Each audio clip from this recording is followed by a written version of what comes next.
Welcome to the Love the Star podcast. I'm Bobby Belt, Dallas Cowboys insider for 105 through the Fan in Dallas, joined as always by former NFL scout Bryan. He is a Super Bowl winner. He is also the co-host of the G-Bag Nation, 2 to 7 p.m. Central, Monday through Friday on 105 through the Fan in Dallas. And he's also the pre- and post-game co-host on the Dallas Cowboys radio network. Bryan Broaddus, how are you, sir? Doing well, Robert. Beautiful day, as you well know. You've been out already early this morning getting your show done. Congratulations on that. I was prepping on mine for the afternoon. So here we go. Bye weeks. I like bye weeks. I do too. I like uneventful bye weeks, which not this one hasn't been as much of one. Sorry, I was just tweeting out as we are live for the first time. Yeah, we're live about that. Shouting everybody out. Yeah, it's been it's been an interesting week from Cowboys HQ. Can I ask you a question as you explain, real quick? Yeah, I mean, I may have to filter it through Jerry first since he's my boss, apparently. Yeah, there you go. How was all that for you? Because just my 2 cents, working for Jerry for 14 years and listened to a lot of the questions that you guys have asked him over the years, I didn't feel like any of your questions were any more difficult than normal. And I think you guys do a really good job with your questions. I think there's some subjects that he has gone through that were far more troubling than what he was talking about his football team. And he handled it, it seemed like very calmly, but I was just kind of from your 2 cents worth. I know you and I have talked about it a little bit, but maybe our audience wants to know kind of your thought on all this. No, so look, I think, and I'm sure anybody who's listening to this and keeps up with it has already heard the audio of Jerry reacting to our interview with him on Tuesday, and then the follow-up, the double down later that night with Diana Rossini from the That Athletic. Was surprising, very surprising there. Yeah, that was what, I mean, I think that's what caught off. Anybody who wasn't caught off guard by the morning was then caught off guard by the double down. Look, I think that historically, Jerry gets like that, reacts like that very intensely, very strongly when it's like he's dealing with the 5 steps on his way to accepting that he doesn't have a very good football team. Sure. And I think what we saw was a guy who's just really frustrated. I think, look, it's his 82nd birthday. A guy he really respects in Dan Campbell comes to town and is doing everything he can to basically embarrass his football team. Right. In front of his home crowd, 2 days before he's about to fly to owners' meetings and be around all of his contemporaries who might be looking at him like, boy, that was a beating you took the other day, wasn't it? Yeah. And I think Sunday was the day. New Orleans, Baltimore, those were concerning games. I think Sunday was the day against the Lions where it started to set in, like, we're not very good. Sure. And I think that that's frustrating him because it's another year lost and kind of built up. I don't think he loved, I mean, he clearly didn't the way he said it. I don't think he loved Jeff Kolb's question from Fox 4 in the post game, which I don't think there's anything wrong with what Jeff asked, but Jerry clearly didn't like it. Sure. And so all of that built up to then when he gets hit with a question where we had asked him, at what point do explaining away all these consistent problems with, we got execution problems. Okay, well, at what point do execution problems that cause 40-point losses at home make you say, okay, then this isn't the right team. I don't trust that this team's going to get it fixed. And he said, I'm not going to be able to go out and get 20 players before San Francisco. Can't do. And that's when I sensed, all right, we're about to go a little off the rails here. And it's funny because I think we were ready to press him because it was deserved. We didn't get to that point to be able to. No. Like, now credit to Sean for standing in and not blinking when Jerry started going off, because I think it's very easy to just kind of couch it a little bit, and he didn't. But yeah, it was, to me, that was Jerry recognizing my team's not good and it's making me mad. And maybe some of it's blaming himself. Maybe some of it's blaming his coach. Yeah. He specified, I'm not firing the coach. Basically made it sound like nothing could change my mind. Is essentially how he made it sound, which that's typically, I think, now we're hitting a stage of a little bit of defiance. So many people are telling him you should consider it. And I'm not told what to do. Yeah. And I think there's kind of a dig-in point. So this to me is just he's going through those stages of acceptance that says your team's not very good and you've got a large hand in it not being very good. Can I throw a theory out at you? And I've been on a couple of different platforms, and I even talked to Sean Sharif about this, and I just kind of want to get your thought on it, if it's a good theory or not. Sure. Again, my experience with working with Jerry, was always that of Jerry was always a very good listener, to the point where it almost got us in trouble several times, where we were listening to outside voices to make internal decisions on players and coaches and, what we were doing. And I always felt funny that way because I'd come from organizations where we talked about it in the room. It was eternal. We made the decision. Here we go. Do you feel like that maybe that Jerry didn't want to get Dak Prescott's contract done? Didn't want to get CeeDee Lamb's contract done, and maybe ride something of this season, ride it out and see where all this took him, and then figure out, okay, my coach, my quarterback, I'll figure out some other things. Do you feel like that he might have been the one voice in the room that was saying, I don't want to do this, and then the lieutenants around him said, no, Jerry, you need to do this. We have to do this. And now he's taking the arrows for what his lieutenants told him he needed to do. Yeah, that's possible. Like, I think he wanted to get CeeDee. And now Lamb okay, Lamb, but the Dak contract maybe? Sure, I think he even wanted to and now he's upset. He's upset because he was like, listen, I told you this was going to happen. And you all said, no, we had to do this. And so now he's taking all the arrows, like I said, for the decisions that he agreed to. The buck does stop with him, but Jerry is going to listen. You saw what he did. He listened on, I could go all the way back to 2005. He listened to Rick Gosselin tell him about why DeMarcus Ware was a better fit than Sean Merriman. I could go back to, you could go back to just watch the Sharif Floyd draft, watch the Zach Martin draft, watch, there's plenty of times where Jerry has, done what he needed to do because of something that somebody said, and he made a decision off that.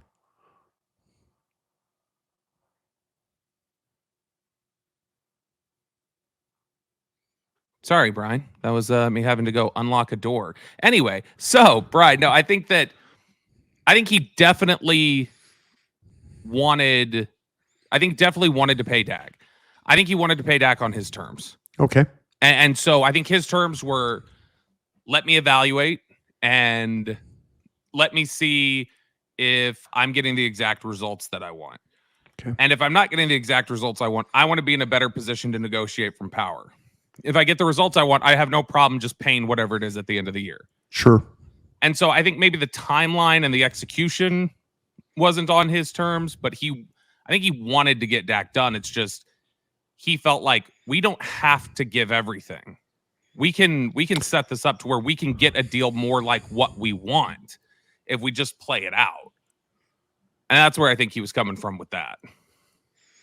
Yeah, there's a side of me that maybe that he is, because he's the one that, has to make the decision, but now maybe he's upset that, everybody that he maybe said, hey, well, I don't want to particularly pay him. I don't want to pay him. Let's see what happens with this guy. I mean, everyone that he has seemed to have paid is not playing at a high level for him right now, nor did they play at a very high level in that game against Detroit. He came out on our station on 105.3 The Fan, or actually in the post game, and I guess that's we're the flagship station. He came out and said, I expected us to move the ball on offense.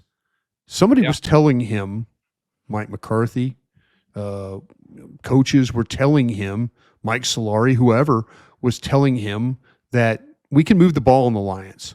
This is how we're going to move the ball on the Lions. I thought they could. I did too.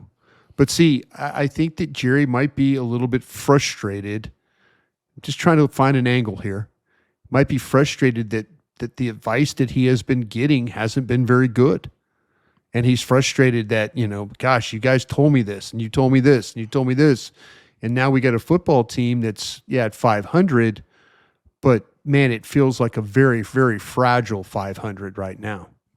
Yeah, and I think, let's draw a similar parallel to see if it's similar to what you're thinking.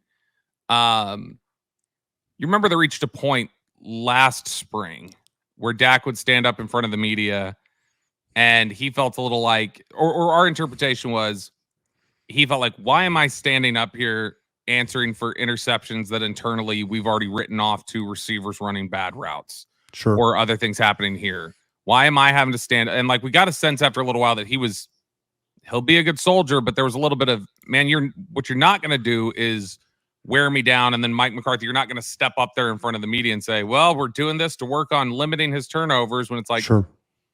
Man, it felt like we've been having different conversations internally about what those turnovers are and why they're happening. Right. And so maybe a similar sort of thing. Yeah. Where maybe Jerry, when he tells us, yeah, look, we couldn't afford Derrick Henry. Maybe Jerry thinks they could have. And he was told by other people that's kind of where I'm at right now. I think listen, I'm not here shilling for Jerry Jones. I have worked with the man, and he asks a ton of questions. And if you're Stephen Jones or Ada Pacifica or Todd Williams or Mike McCarthy, any of those guys, if Jerry's asking you questions and you give him an answer, I'll give you an example of a question he asked me one time, about Leroy Glover. He says, Bryan, we're about to hand this guy $5 million bonus. You sure he can play? And it took every bit of courage that I had to say, yes, sir, I do. I've done the research on this player. I've talked to some people with the Saints about him. He's a high character guy, this, that, and the other. And, but I had to, he was asking me that question, at the time, $5 million was a lot of money for a player, so I know he asks a lot of questions, and I just wonder if the lash out is that, like, he was like, I told you so. I told you this, I mean, the whole thing with Zeke, I don't know who convinced him to sign Ezekiel Elliott. Is that his doing? I'd love to still be working there and figure all this out. I know for a fact there were times when, several years ago, that he questioned about Dak Prescott. Is this really our guy? But they've extended contracts on him. I think that Jerry has allowed people within the organization to help him make decisions. And I could be barking up the wrong tree. I could absolutely be barking, but my own experience. But you know why you're barking up the wrong tree, or you may be barking up the wrong tree, Bryan, is because Jerry, who has historically been so open with the media and so direct with the media, now all of a sudden has a problem with it. And now all of a sudden is frustrated by he's frustrated by things. Look, there's a lot about this that, look, clearly I think Jerry knows, probably. I don't know this. I'm just assuming, given Jerry's history. I think Jerry knows he probably stepped in it the other day. And sure. This I thought he was, but honestly, I thought he was going to call and apologize the next day. I thought yesterday, you were going to get a call from Jerry Jones on air and say, listen, hey, my apologies on this. Let's, we'll move forward. Because this is the first time that we've seen this. Now, like I say, you have talked with Jerry Jones about far more difficult subjects than what you guys went into. And it set him off. Yeah. And I like I said, typically I think when he gets set off like that, especially when it's a question that doesn't seem to match the energy he brings back, that tells me it's something else. That's what I'm trying to figure out. Yeah, that's what I'm trying to figure out. If something in the organization, if in fact that he said, hey, I told you, MFers, this was going to not work, and none of you, everybody stand here and telling me that it's going to work, and now look at it, I'm just, the old Bob Seger song. I've said this before. I'm working on mysteries without any clues. The old night moves, right? Yeah, it's a good song. Working on the night moves. Yeah. But that's I just my own experience working with Jerry that something triggered him. I don't think it was your questioning that triggered him. I think Jerry was coming to your show looking for a fight. Yeah. Look, that's really I think he was coming looking to sound. Here's honestly what I think. He wanted to come out, sound impassioned, like a little bit of planned, tension. That he walked in there expecting, all right, let's mix it up a little bit. Yeah. And then I think in the process, he accidentally got genuinely mad, and I think so. And he lost his temper. Yeah. And what stuns me though, and what I still can't figure out is he gets on the plane and he flies all the way to Atlanta. And he gets off the plane and he goes to meetings and he sits there and he comes out hours later and goes harder. Yeah.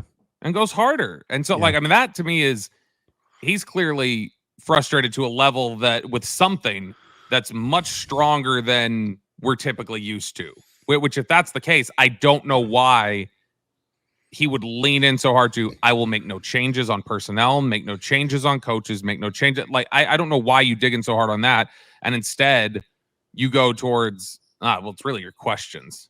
Yeah. Okay. All right. Well, that seems a little silly to me. Let's keep this going here. I just need to remind everybody, you're listening to the Love the Star podcast. The Love the Star is an Audacy podcast. You can find it on the Audacy app or wherever you get your podcasts.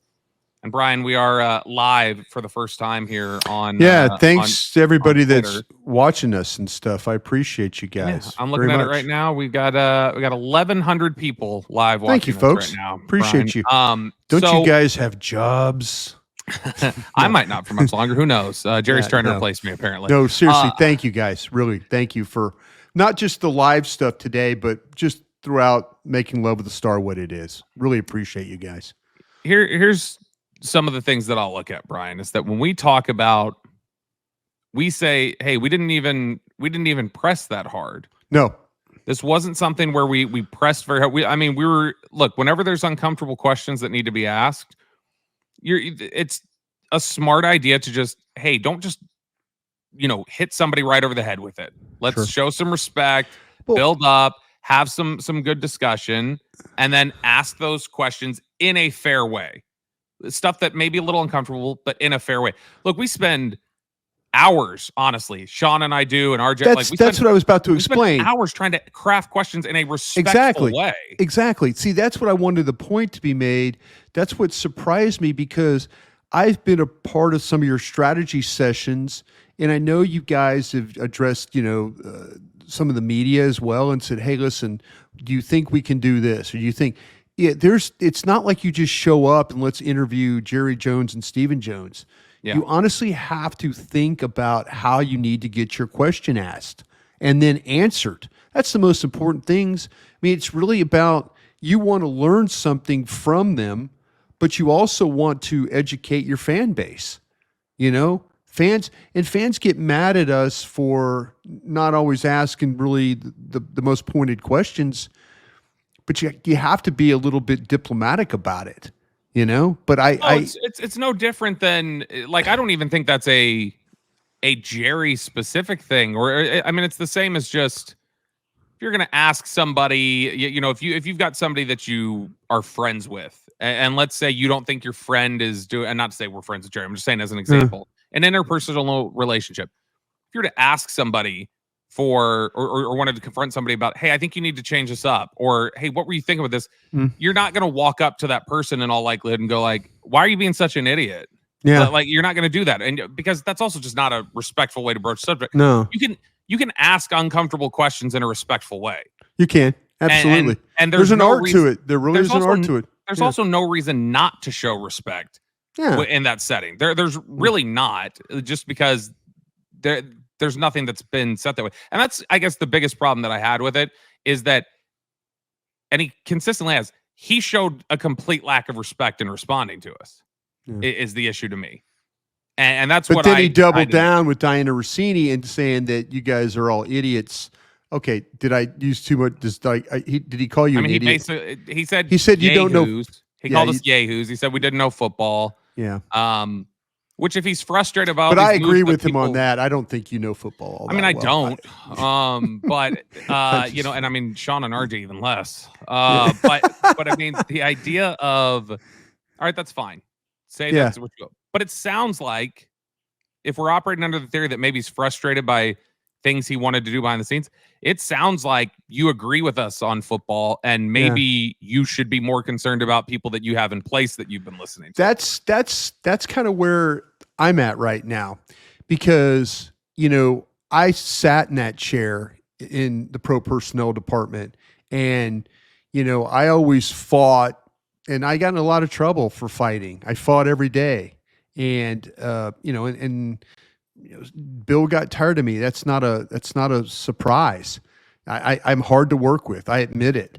The thing is that, like with Jerry and Steven, though, you know, I mean, I've seen far more battles and discussions and stuff that didn't draw Jerry off sides like that. That's surprising to me. But the question that but drew him off sides, was essentially the same question Steven answered the day before without blinking. Oh yeah. Yeah, no question. And that's the thing that's concerning to me right now. But you're right about the people in the inner circle. You know, you're right about the inner circle. And if the inner circle is telling him things that he fundamentally has problems with, I just believe this, Bobby. I just do. He took it out on you guys because of, you were asking questions that maybe Bobby, the same questions that he was asking the inner circle. Yep. Maybe the exact same questions. And, you know, you're kind of like going, you know, like, damn, here are these guys. They're asking me these questions. I asked these questions already. The answers I got, and here we are. You know, I'm giving Jerry too much credit here. You know, but I know Jerry asked a ton of questions. I know it. And maybe he got mad because the inner circle, the people that he trusts, maybe let him down. That's just a theory I have. That's just a theory because I've seen it happen before. We let him down. We let him down in the early 2000s. We let him down. Yeah, and I don't think you're wrong to assume that he probably had disagreements in terms of his thought process, right, with what he was being advised to do.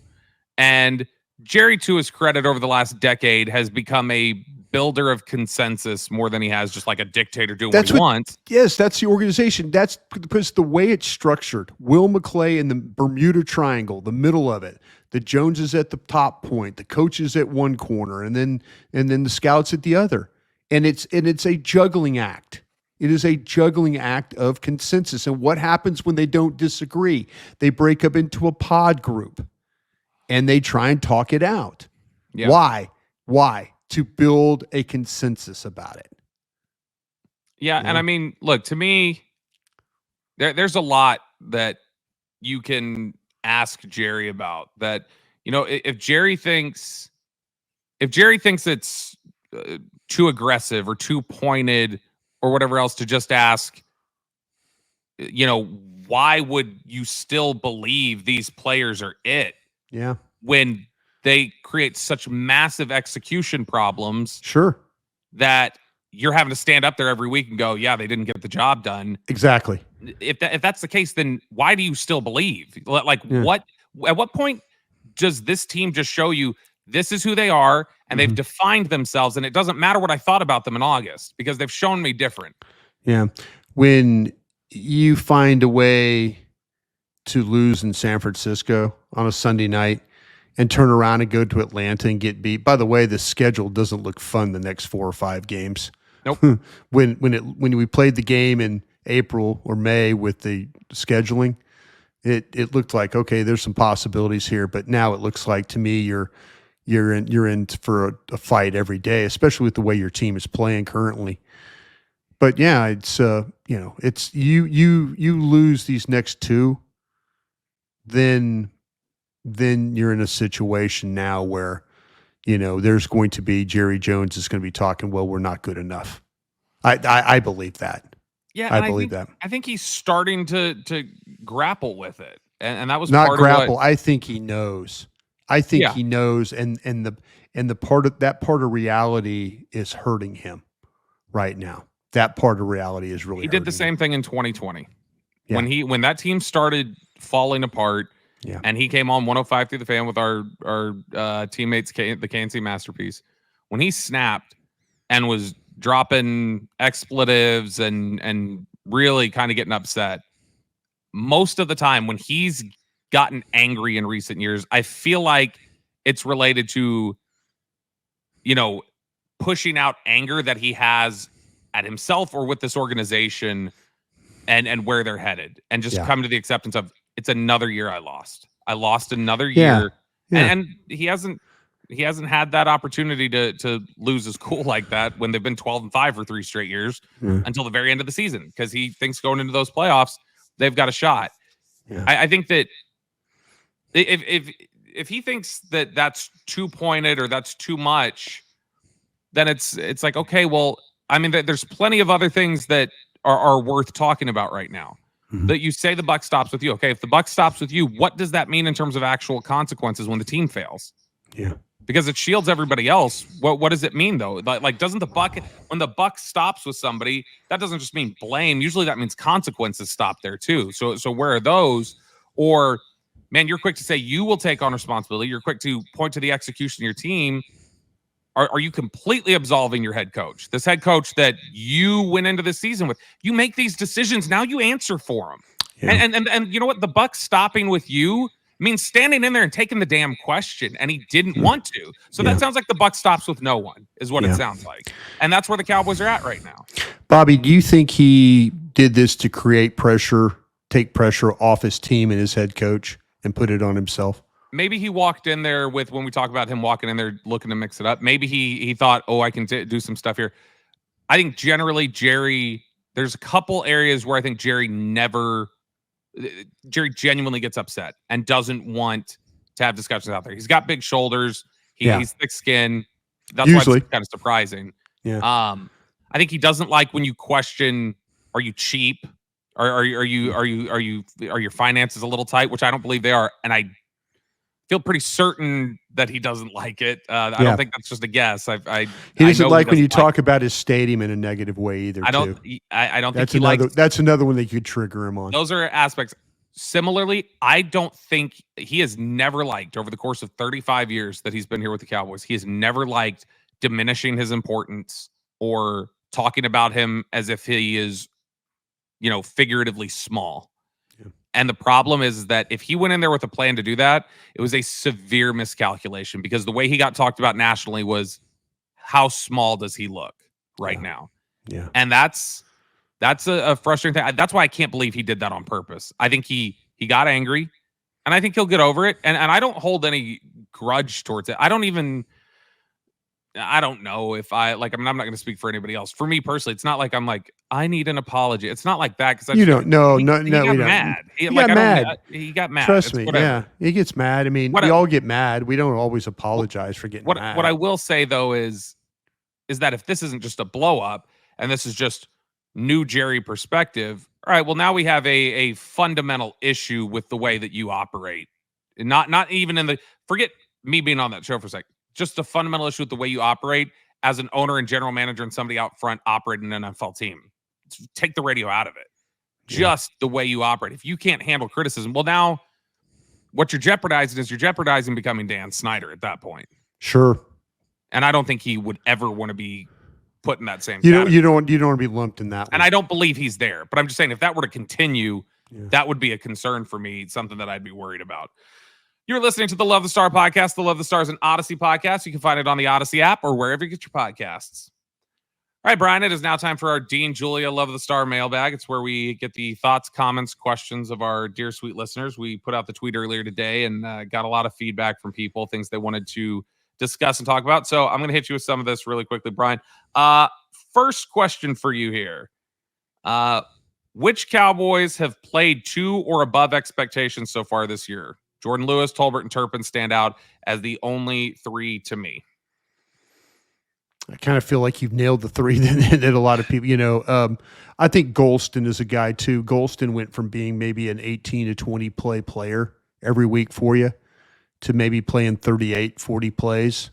I think Golston, I think there were some questions about him. I was working on a game called, On the Right Path or On the Right Road or Fork in the Road. Mm-hmm. And I kind of felt like that Golston would have been a guy that I wanted to ask about because I felt like that I feel like he's exceeded some expectations. I really did think when they were going to play with Wheat and him at edge that they were going to be it was going to be a nightmare. And it really hasn't. Both those guys have, I think, held their own. They just don't have enough behind that. They're struggling. And maybe KJ Henry will get better there. That's always a possibility. I think Carl Lawson is done in that way. Yeah. But to answer the question, I would say that the three that he named, but then I would throw Golston in there. It's just, man, I just can't say enough good things about Jordan Lewis though, too. The way he's played. So it's a high football character individual. Yeah, high football character, really cares. The game's important to him. Takes the losses really, really hard. Plays at a very high level. I would say those are the guys that I would kind of look at right now. I will say that if we're talking about playing two maybe, or above, excuse me, one more, maybe Rico Dowdle. I mean, I know he doesn't get. Do you feel like he's played more opportunities? Kind of not been there. Well, not in this last game, but I mean, when you've handed him the ball or thrown him the ball, he seems to have. It's, I mean, I was thinking they've got to get another guy. They got to get another guy. I think if they get another guy and have Rico Dowdle there too, I think they'll be okay. I think they would be okay there. Which you also answered on Twitter. I saw you said Hunter Lipke. Hunter Lipke, yeah. I will say 2 or above expectation. Eric Kendricks has been more steady than I thought. I thought Kendricks had lost more than he's shown. And I really have a lot of respect for the way he handles himself in the locker room and as a mentor and some of those things. That was a question from Jake, by the way. So, thank you, Jake. Thank you for that, Jake. Next question here from @Brand Knows Ball. What do you need to see from this team coming off the bye week against San Francisco? A win. I know that's being a smart ass, and I didn't mean to do that. No, send it up the prayer chain, Brian. Yeah, exactly. The to me, it's funny. The last time they came off a bye, you saw a different offense, a different way of attacking. To me, it's so funny. Bobby, I've dug into these metrics and things like that for motions. So you're the dug in one now. I am the dug in guy now. You were the dug in guy, and I'm taking over the dug in role. Jerry replaced me as the dug in guy. I'm looking at these metrics and stuff about motions and stuff like that and pre-snap motions. And it's funny how these teams that are high motion teams still can be more productive without motion. That yards per play, with motion is 6.2. Without motion, it is 7.5, yards per play. And it just makes me think like, damn, these teams run a lot of motion, but when they don't motion, they get yards.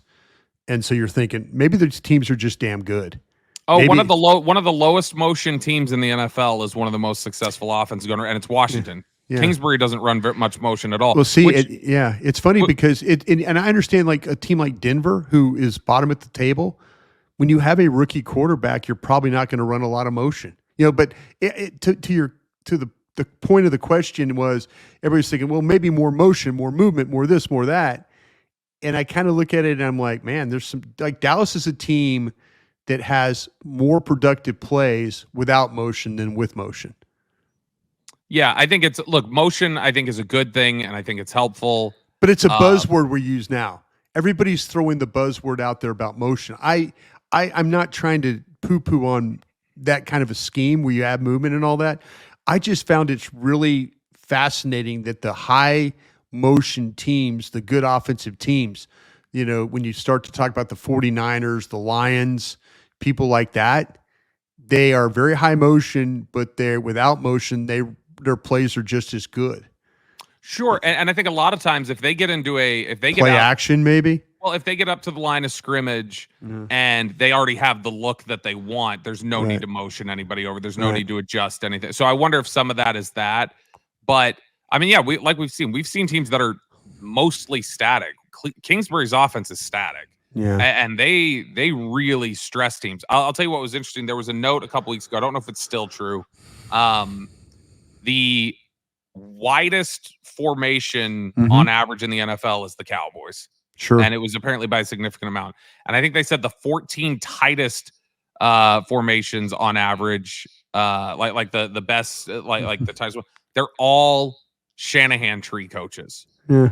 Well, that's the way they play. Yeah, with but it just shows you a completely reduced different formation. The Cowboys are in a completely different. So I think there are other things that you can dive deeper on that point. Well, so you can run your slants and stuff. You have to be wide. I don't know that I trust the design of this offense or anything else enough to even trust that like motion is not a cure-all for bad design or execution either. No, that's fair. I just found it funny because the more I dove into it, the more you're asking me. Well, people go, well, what would you like to see from the Cowboys? Well, I would like to see them try and move CeeDee Lamb around a little bit more. I would like to see that, but it's so funny that like I just was looking at those numbers and I'm like going, damn, Green Bay's success rate with motion is not as good as their success rate without motion. And I kind of feel like Green Bay, that's a good offensive team. San Francisco, Detroit, those Minnesota. There's another one. So what would you like to see? It's going to be really, really. I'd like to see Mike Zimmer being able to play now with Bland and Carson and Parsons. I'd like to see him play with those guys and see what happens. If you have those guys out there and you're still not good enough on defense, then there's then we all need to be mad at everybody, including Jerry can be mad, and we can all be mad with Jerry then. Next question from Matt. If you had to guess, how many of these 5 players/coaches will still be in Dallas in 2025? I saw this. I thought none of them. Mike McCarthy, Mike Zimmer, Al Harris, DeMarcus Lawrence, Zach Martin. Yeah. Agreed. I think it's 0. Yeah. I don't think any of them are back. Yeah. And I don't think that they would be opposed to Al Harris returning. I think Al Harris. I think you're right. Yeah. I think Zach Martin's probably playing his final year in the NFL, and I think DeMarcus Lawrence could very well just be somewhere else next year. Sure. And look, it's been a frustrating time for a lot of different guys. Next question here from Curtis. What's keeping Wanye Thomas and Marquise Bell from getting more snaps, Brian? You're a Wanye Thomas fan. You're a fan of both of these guys. Yeah, I love Wanye Thomas. And, I think that to me, there's been things, I can't say that Hooker has been a huge liability. I think that there's times where Wilson has been a really good player for you, but other times, they've had some mistakes. Does it go back, Bobby, to just the trust that with the, knowing what you're going to do or how you're going to do it? Yeah, I mean, look, Zimmer. Because that's why I think there's a problem with Damone Clark. I don't think they really trust Damone Clark. And that's just me. That's me talking. That's not me talking to anybody over there. But the way that they go about playing him, I wonder if they really, really do trust Bell and really, really do trust Thomas. Yeah, I think that with Zimmer stuff, they need somebody who's going to be quick mental processor, really good communicator, somebody who can handle a lot. I mean, Eric Hendricks has talked about this, that, he even had some struggles with picking the defense back up, and he'd been in it for forever, and that's a high mental processor. Yeah. And so to me, I think you look at it and say, probably just as simple as Mike Zimmer feels like he's not having any issues with those right now in terms of their processing. Right. No reason to replace those guys yet. All right. Final question here from CJ. I'm going to go out on a limb. I'm not going to put words in Jerry's mouth. This is just a prediction, Jerry. I'm going to say that Mike McCarthy's not the head coach next year. So CJ wants to know, do you think they will sign a young offensive coordinator type? So think Ben Johnson, a older head coach, some skins on the wall, like a Bill Belichick, or a younger head coach, maybe a rah-rah guy like Mike Vrabel? Which direction do you think I think there's zero out of all those. I think there's zero chance they go with the young offensive coordinator that doesn't have head coaching experience. Can you give me a reason why? Because I think that they want to make sure, similar to the idea of just handling like when they would draft big college program players. Like, I need a head coach who knows how to do this. Like I'm not here to train on the job with this position. I want somebody that I know has done this job before and can give me a little evidence that they know how to handle it. So to me, in fact, the only name I'll throw out there, the only name I think will get legitimate consideration. I mean, and I could be totally wrong about this. The only name I could see getting legitimate consideration without any previous NFL head coaching experience right now that pops into my mind is Jason Witten. That's who pops into my mind. Sure. Because I think Jerry Jones believes Jason Witten can be his Dan Campbell. I agree. I said that yesterday on the radio. The only reason that you would interview Jason Witten, well, the familiarity that you know, but you think he's going to be Dan Campbell. Mm-hmm. That's I totally agree with you on that. I said that on the radio yesterday. I think Vrabel and Belichick both make sense. Other names that just like the problems I have with Vrabel and the problems I have with Belichick. Both coaches who have great relationships with the Joneses, by the way. Okay, Coach. I'm not saying that for you. I'm saying that. No, I understand. All right, I'm asking you. I'm now playing the Joneses here, and you're Vrabel or Belichick. Coach, tell me who your OC is going to be, and who's your offensive line coach? Dante Scarnecchia and Scar's coming out of retirement. We're gonna have Joe Judge. We're gonna do that. I'm gonna have Otis Anderson coach the running backs, something like that. I don't look. Yeah. See, to me, I'm not interested in. I'm interested. I understand where you're going, but if you do this the right way, young guy coach might not have the experience of running the program, but young guy coach might know who the other good young coaches are in this league. I'm gonna throw 8 names at you, and I just that guy at Houston's done a really good job with his staff. Yeah, I'm gonna throw 8 names at you. I want you to tell me if you could envision them being a candidate. Okay, can I say something real quick? Yeah. The first line is you need to, whoever the coach is, he needs to be able to fix or help number 4. Yeah.